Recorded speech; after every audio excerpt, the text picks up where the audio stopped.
সে অনেককাল আগের কথা। প্রচণ্ড শক্তিশালী যুদ্ধবাজ রাজার কিছু যুদ্ধবাজ ঘোড়া ছিল।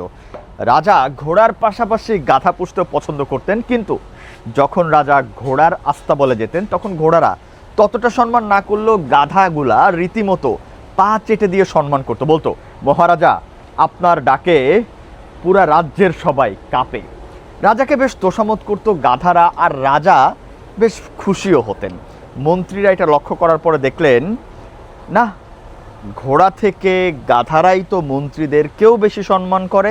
তাই মন্ত্রীরা রাজাকে বুদ্ধি দিলেন, রাজামশাই শুধুমাত্র যুদ্ধ ছাড়া এই এতগুলা ঘোড়া কোনো কাজে লাগে না।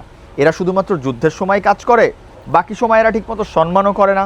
মন্ত্রীদের বুদ্ধিতে রাজা ভাবলেন, তাহলে আমাদের উচিত কিছু ঘোড়া কমানো এবং কিছু গাধা কেনা। যথারীতি তথা কাজ তাই হলো। কিছু গাধা কেনা হলো, কিছু ঘোড়া বিক্রি করা হলো, আর এভাবেই রাজ্য চলতে থাকলো। সবাই শুধু তোষামত করে, পা চেটে দেয়।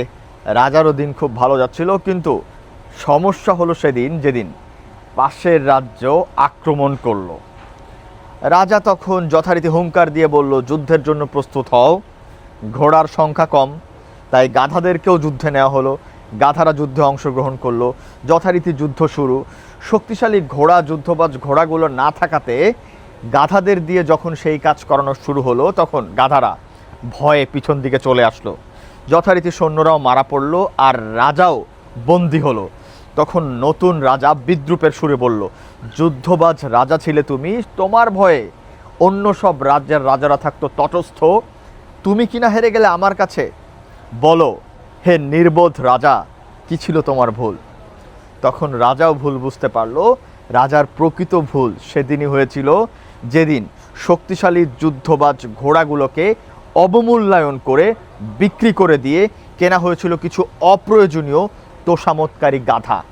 আর এই গাধা থেকেও বড় গাধা ছিল তার আশপাশের মন্ত্রীরা, কারণ তাদের বুদ্ধিতেই রাজার আজকের এই দশা। তাই পরিশেষে একটাই কথা, বুদ্ধিমান প্রয়োজনীয় মূল্যবান মানুষের থেকে তোষামতকারীদের মূল্য রাজদরবারে যেদিন বেশি হয়, সেদিন থেকেই মূলত পতনের শুরু হয়।